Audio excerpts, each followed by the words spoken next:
When the bed do they enter body, all the girl them go shake their body, they go shake their body.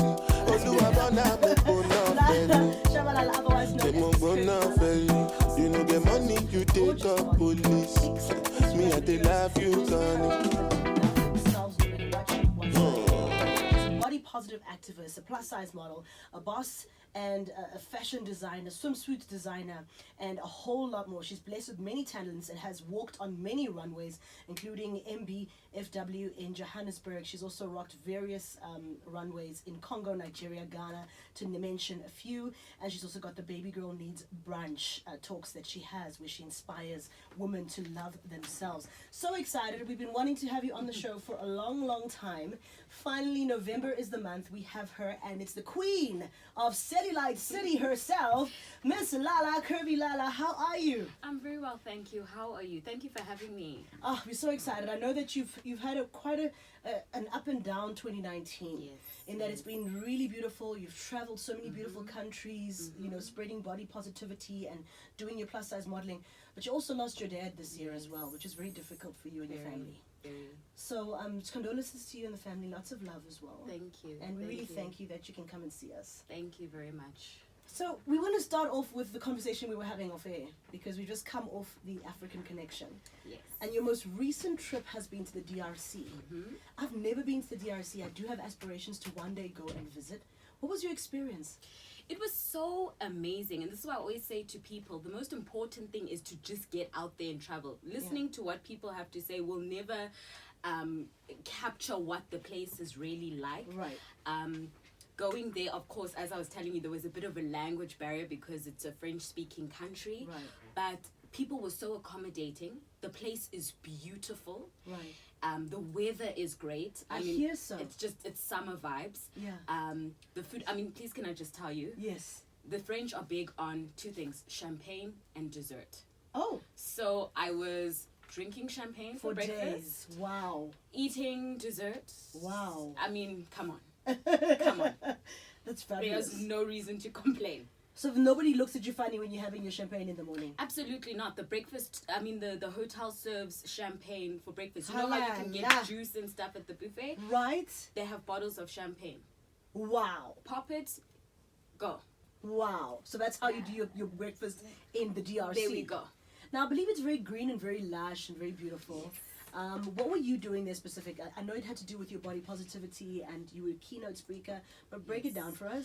So my trip to Congo was about Fashion Week. Congo actually had their first body or size inclusive fashion show, and the lady who happened to be showcasing is a very good friend of mine. She's actually based in the DRC. She's from Congo.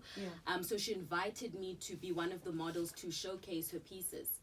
Wow. So it was really centered around Congo Fashion Week, and then of course her body positive. It was actually called the Love Yourself brunch, the first of its kind in Congo. So I was invited to speak there, and then of course just an opportunity to just take a bit of a holiday. Oh, that's beautiful. That is so beautiful.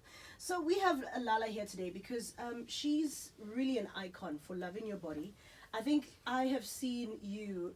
You are the one person I've seen in a thong bikini or thong swimsuit more than anyone in the world. And I think the whole world has seen that, because that's what you are about. You unapologetically love your body. You show that through your swimwear, and you are just comfortable in your own body. But in the same breath, as much as you are comfortable with your body, how has it been being so open about your body and how you love it? Because some people don't receive that very well. Of course. I mean, and this is why I say social media can be such a beautiful space, but also a very hard space. Right. Especially if you don't have that love within. Of course, I mean, even up until today, people and that's how I deal with that situation. And touching on being an African woman, you are an African woman in all forms. You've got the chest, you've got the bottom, you've got the curves. And how has it been for you with men specifically? Because you do have a body that is one that will get men's attention, I'll say that. Yes. How have you dealt with that? I always say to my friend, don't buy into the hype. At the beginning, it's always exciting that everybody's giving you attention, but what is that attention really about? Right. So I've learned to, be appreciative when guys have nice things to say, if you say it in a respectful manner. That's the Right. key. Don't come at me disrespectfully thinking because I post these type of pictures or I'm a confident woman and open about my body, it means you can say disgusting and inappropriate things. That's where I'm queen of block. But I've learned to also, take it like, oh, thank you, but and keep it moving. I don't allow it to become the center of my focus. The most important opinion about my body is my own. That's how I see it. Right. So I'm grateful, thank you. And quite frankly, in South Africa, there's so many women who look like me anyway. Right. So, but I think the difference here is that many women look like you and they will do everything to cover up yes. the fact that they look like you. Yes. And you're the one woman that will publicly, walk in a swimsuit, Yes. lie, pictures online of you in a bra and underwear, Yes. and doing videos like that. So that's the big difference. Of course. No, I acknowledge that, yes. And now I have to ask you as well, some women will say that you're going too far, right? Some women will say you can love your body as Lala, but do you have to walk in a thong on your social media to say you love your body? What's your response to that? I don't think you have to. I choose to. The same way you choose to be discreet about how you love your body and celebrate it, allow me to do the same. Right. So the answer is no. Loving your body does not mean you have to do that. But I choose to do it. Right. And it has nothing to do with trying to prove how much I love my body. It's simply me saying, I love my body, therefore I'm comfortable enough to do this. Right. It begins and it ends there. Right. And to people who say that it's attention seeking? This is where I just sometimes get a bit frustrated, because when a smaller woman is doing these type of things, people aren't quick to label it as attention seeking. The minute it's a big woman doing it, it's like, we know, big butt, big this. Look, I know my intentions. I know why I'm doing what I'm doing. If you have an opinion about it, that's okay. I'm each to their own. Right. I'm not here to continue to try and explain myself. I did that at the beginning. Right. It's okay. Right. It is what it is. It is what much. it is. I love that.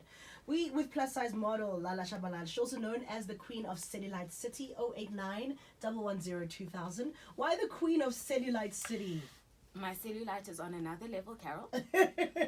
I'm not quite sure where it comes from and what it's all about. Yeah. I was reading, somebody actually reached out because I posted on my page, can somebody really explain the cellulite thing? Because I've had cellulite since primary school.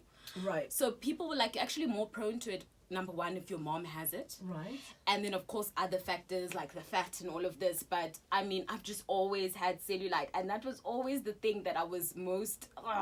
Why do I have to have this much cellulite? And now I'm like, actually, it's there. Right. Even when I wear pencil skirts, it shows through my pencil skirts. So I'm not going to hide it anymore. I'm the queen of cellulite city. Goes all the way to my knees. Hello. I love that.